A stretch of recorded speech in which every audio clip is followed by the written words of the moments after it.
सुरक्षा इंतजाम कर लिए गए हैं। इस बीच में हमें केंद्र से 42 और सेंट्रल आर्म पुलिस फोर्सेस एवं स्टेट आर्म पुलिस फोर्सेस की कंपनियां प्राप्त हुई हैं। ये हमारे पास पहले से ही 64 सेंट्रल आर्म पुलिस फोर्सेस एवं स्टेट आर्म पुलिस फोर्सेस की कंपनियां केंद्र द्वारा दी गई थी। इन टोटल कंपनियों के अलावा ईस्ट पार्लियामेंट्री कंस्टिट्यूंसी में 4000 से ज्यादा TSR जवानों की तैनाती की गई है। इसके अलावा लगभग 200 के आसपास उनके ऑफिसर्स भी हैं जो उनको सुपरवाइज करेंगे, तथा सिविल पुलिस के भी 2600 से ज्यादा पुलिसमैन एवं ऑफिसर्स तैनात किए गए हैं। अब कल होने वाले मतदान में 1645 बूथ में से लगभग 87-88% मतदान केंद्रों पर केंद्र द्वारा मुहैया कराई हुई सेंट्रल आर्म पुलिस फोर्सेस एवं स्टेट आर्म पुलिस फोर्सेस की तैनाती की गई है। जैसा आप जानते हैं कि कुछ मतदान केंद्र कंप्लीटली विमेन पुलिस द्वारा, विमेन स्टाफ द्वारा मैन होते हैं, तो इस तरह के ईस्ट पार्लियामेंट्री कॉन्स्टिट्यूंसी में टोटल 31 मतदान केंद्र हैं जहां पर सभी पोलिंग स्टाफ एवं पुलिस डिप्लॉयमेंट विमेन होंगे। इसके अलावा 190 केंद्रों पर ही TSR का डिप्लॉयमेंट है और कम से कम 4 TSR लोग एक मतदान पोलिंग बूथ पर होंगे। किसी भी बूथ पर सिविल पुलिस का डिप्लॉयमेंट नहीं है other than all women police station polling booth जो है। तो इस तरह से जो बूथों की सुरक्षा व्यवस्था है उसको पूरी तरीके से सुदृढ़ बनाया जा चुका है। बूथों की सुरक्षा व्यवस्था के अलावा 197 थानों की तरफ से पुलिस मोबाइल्स होंगे। 113 पुलिस नाके लगाए जा रहे हैं, बल्कि नाके ऑलरेडी लगाए जा चुके हैं। अगर आपने एरियाज को विजिट किया हो तो देखा होगा कि बहुत सी जगह बैरियर्स लग चुके हैं और वहां पर गाड़ी इत्यादियों की चेकिंग भी सुचारू रूप से चल रही है पिछले। इसके अलावा 90 स्टैटिक सर्वेलेंस टीम्स और 90 फ्लाइंग स्क्वाड टीम है। इन सभी टीम्स के साथ भी हम लोगों ने एडिशनल मैन पावर दी है। पूरे पार्लियामेंट्री कंस्टिट्यूंसी में जो ये सेकंड लोकसभा सीट है हमारी, इसमें 154 सेंसिटिव क्लस्टर्स में CAPF एवं TSR की ज्वाइंट पेट्रोलिंग की व्यवस्था की गई है। इसके अलावा 196 सिविल सेक्टर ऑफिसर्स हैं और इतने ही 196 पुलिस सेक्टर ऑफिसर्स हैं उनको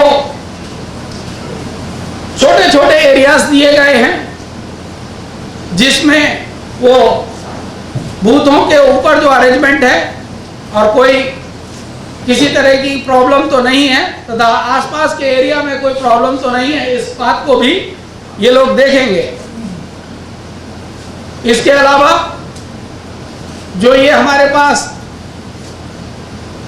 100 से ज़्यादा CAPF और SAP कंपनियां हैं, इनके कमांडेंट्स, इनके साथ कमांडेंट्स रैंक के भी ऑफिसर्स आए हैं, 2IC भी आए हैं और असिस्टेंट कमांडेंट्स जो कंपनी कमांडर होता है, क्योंकि हर कंपनी के साथ कंपनी कमांडर आता है, इनसे भी रिक्वेस्ट किया जा चुका है और वो उन्होंने एग्री किया है कि वो लोग भी अपने अपने एरिया ऑफ डिप्लॉयमेंट में मोबाइल ड्यूटी पर होंगे। तो जो हमारी पुलिस व्यवस्था है उसके अलावा ये 100 से ज़्यादा CAPF और SAP के ऑफिसर्स भी अपने अपने एरिया ऑफ डिप्लॉयमेंट में मोबाइल ड्यूटी पर होंगे। ये सारी व्यवस्थाएं इस चीज को सुनिश्चित करेंगी कि किसी भी वोटर को बूथ तक जाने में कोई भी किसी तरीके की रुकावट न डाल सके। इसके अलावा प्रत्येक थाने में रिजर्व हैं तथा डिस्ट्रिक्ट हेडक्वार्टर्स पर भी पर्याप्त रिजर्व की व्यवस्था रखी गई है ताकि कोई भी land order situation effectively deal की जा सके अगर होती है तो। आपके माध्यम से मैं इस पार्लियामेंट्री कंस्टिट्यूएंसी के सभी मतदाताओं से अनुरोध करता हूं कि वे किसी भी तरीके से डरे नहीं, निर्भय होकर मतदान करें और यदि कोई भी कानून को हाथ में लेने की कोशिश करेगा तो उसके खिलाफ सख्त कार्रवाई की जाएगी।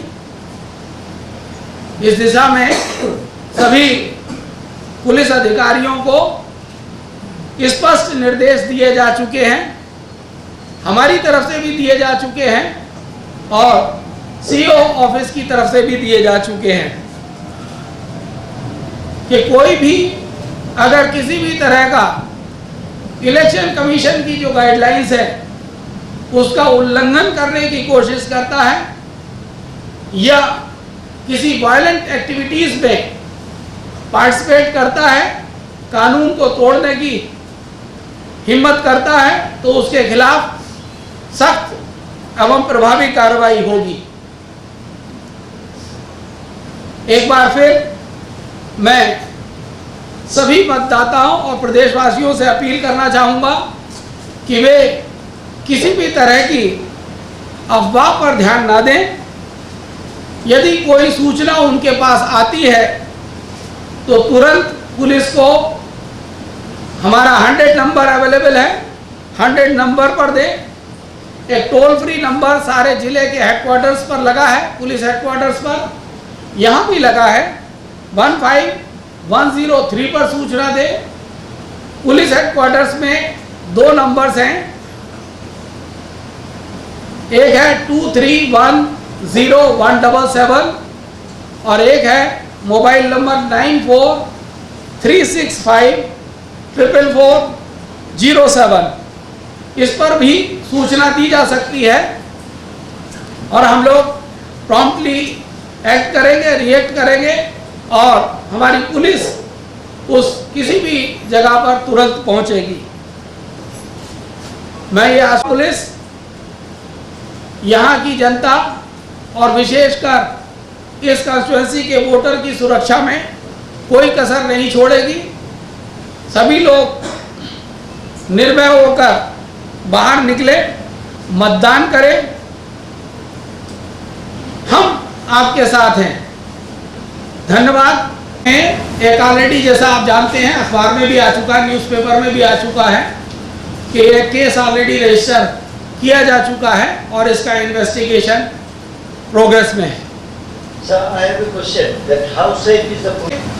आपने 3 प्रश्न कर दिए हैं।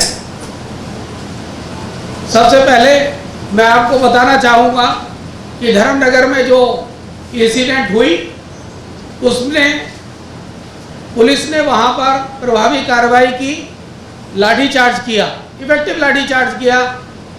वहाँ पर प्रेस रिपोर्टर्स भी थे और उन्होंने इस कार्रवाई को देखा होगा कि पुलिस ने उस सिचुएशन को बहुत अच्छी तरीके से और जो कानून है, कानून के हिसाब से उन्होंने उसको हैंडल किया। इसमें एक केस रजिस्टर हुआ, केस का इन्वेस्टिगेशन चल रहा है। 3 लोगों को गिरफ्तार किया उसी दिन रात में रेड करने के बाद, आइडेंटिफाई करने के बाद। वो लोग अभी जेल कस्टडी में हैं और उनको जेल कस्टडी का रिमांड जो है वो 3 मई तक है। ऐसा नहीं है कि उनको बेल मिल गई। बाकी जो एक्यूज पर्सन है, कुछ लोगों का आइडेंटिफिकेशन हुआ है। I can not reveal the identity, क्योंकि जो वीडियो फुटेज और ये सारी चीजें मिली उसके आधार पे कुछ लोगों का और आइडेंटिफिकेशन हुआ है और लगातार रेड्स चल रही हैं। एसपी नॉर्थ, इवन एसपी के साथ डीएम नॉर्थ ने भी पार्टिसिपेट किया है रेड्स कंडक्ट करने में। वो लोग वहाँ से भागे हुए हैं। अगर हमें कोई भी किसी तरीके की सूचना देता है उनके बारे में, क्योंकि आप लोगों ने भी कुछ लोगों को देखा होगा, अगर आप आइडेंटिफाई कर सकते हैं और कोई लीड देते हैं तो मैं आपको ये आश्वासन देता हूँ कि किसी को भी छोड़ा नहीं जाएगा और ये सभी जेल के पीछे होंगे।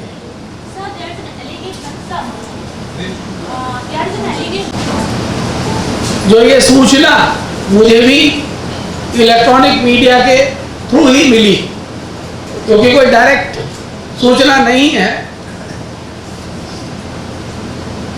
एनएलएफटी के सोकार्ड एक व्यक्ति ने एक न्यूज़ चैनल मीडिया को फोन करके, जैसा कि डिटेल्स में आया है, कुछ बोला है और कुछ क्वेश्चन आंसर्स दिए हैं।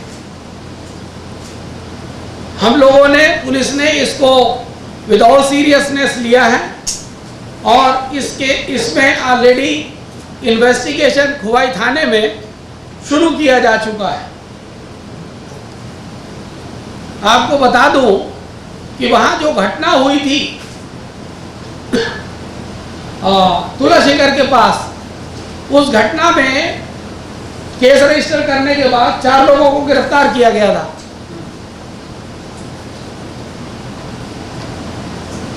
क्योंकि वो आइडेंटिफाई हुए, उनकी भी सुरक्षा के बारे में पुलिस पूरी तरीके से सतर्क है ताकि कोई किसी तरह का किसी को हार्म ना कर सके। इसके अलावा जब ये कल हमारे पास सूचना हमें मिली आप लोगों के माध्यम से ही, तो उसके बाद हमने सभी जो ये सेंटर से सेंट्रल आर्म पुलिस फोर्सेस आई हुई हैं उनको, जो स्टेट आर्म पुलिस फोर्सेस आई हुई हैं उनको, एवं अपने पुलिस अधिकारियों को सभी को अलर्ट किया कि जो हम लोगों ने ये अरेंजमेंट्स बनाए हैं, इस अरेंजमेंट्स में जो ये सूचना आई है इसको भी फैक्टर करें और कुछ एरियाज में जो वो सेंसिटिव समझते हैं उसमें पेट्रोलिंग इंटेंसिफाई करें और ज़्यादा स्ट्रॉन्ग पेट्रोलिंग की व्यवस्था करें। तो ऐसा नहीं है कि हम लोगों ने इस सूचना को जस्ट छोड़ दिया है, परंतु हम इस पर काफ़ी सीरियस।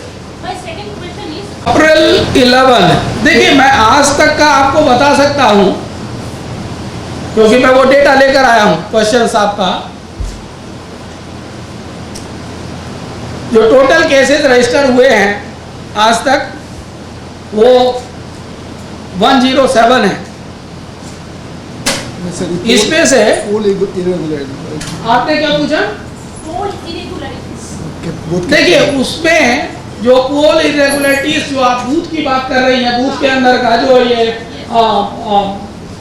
तो उसमें हम लोगों को AROs और एडमिनिस्ट्रेशन स्टेशन की तरफ से कुछ कंप्लेंट्स मिली हैं और उसमें 11 केसेस रजिस्टर हुए हैं।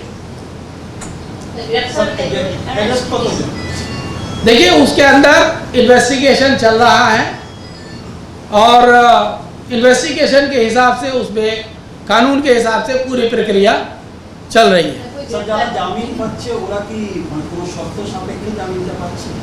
जी, যারা জামিন निश्चित रूप से जो भी जिसको बेल मिलती है उसके साथ बेल की कंडीशंस होती हैं और बेल की कंडीशंस के हिसाब से भी किसी को बेल मिलती है। এখন পর্যন্ত কতজন অ্যারেস্ট? देखिए, 2 लोगों को कोर्ट से बेल मिली है, 4 लोगों को पुलिस से बेल मिली है और बाकी लोगों को भी कुछ लोगों को पुलिस से बेल मिली है। देखिए, वो इस समय अपने पुराने केसेस में बेल पर हैं। एक केस पहले से ही चार्जशीट हो चुका है, उसके बाद उनको बेल मिली।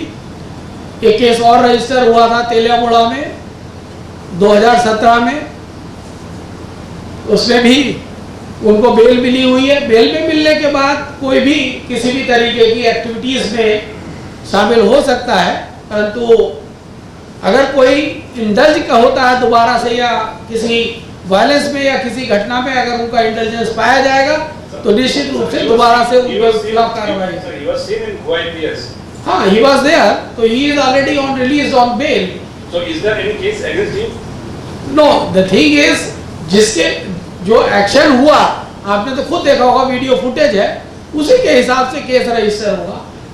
सभी की प्रेजेंस का मतलब ये नहीं है कि सभी के खिलाफ इक्वली चार्जेस होंगे, केसेस होंगे। Sir, he was with PCC Sabhapati Pradhyut Devarman, and we have seen the footage, video footage.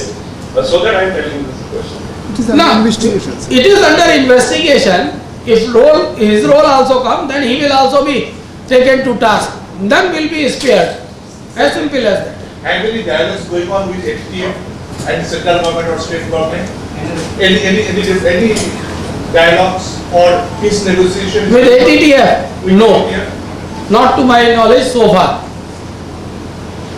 That means what's the present status of Ranjit Devarman? Ranjit Is he Verma surrendered or- is an arrested person. He was arrested and now he is on bail. He was arrested in a case which is relating to the UAPA also, Unlawful Activities Prevention Act. That's where we deal with these insurgent outfits. So he is on bail. He was arrested and he is on bail. I mean, sir, it is creating an impact to the voters. That's where impact is, sir. तो जो प्रभाव फैल रहा है sir. As far as अगर convincing अगर कोई intimidation का आएगा तो हम निश्चित रूप से उसके खिलाफ कार्रवाई करेंगे। Sir, vulnerable police, central force, What is your view? The thing is, as far as the state land order is concerned, it is completely under control, and CO has already briefed the press when it was deferred. So I don't want to rebrief or comment anything on this issue. He has already briefed. और security उनके पास PSOs भी हैं और हमारी तरफ से भी security वहाँ जा रही है, रिपोर्ट करती है। अगर उनका मूवमेंट होगा ये उनकी इच्छा है, परंतु उनकी जो कैटेगरी उसके हिसाब से उनकी सुरक्षा व्यवस्था पूरी है। Depending upon the situation, from now onwards, because I can be only at one location, so preferably I will be at headquarter only here, because I have 2 DIGs. One is DIG Northern Range, who is looking after 3 districts. He is already located at, his station is at Kumarghat. Then I have DIG Southern Range. In fact, in Southern Range, largely the election is in Khowai district and part of Gomti and South district. So he will be certainly located either at Teliamuda or Amarpur or in that belt. So he can move left or as well as right depending upon the situation. SPs are already there in that area. DM and SP are regularly visiting, like Gomti district DM SP day before yesterday also they were there. Yesterday night they had halt in that area. So sufficient number of senior officers are there at each and every location to handle this situation.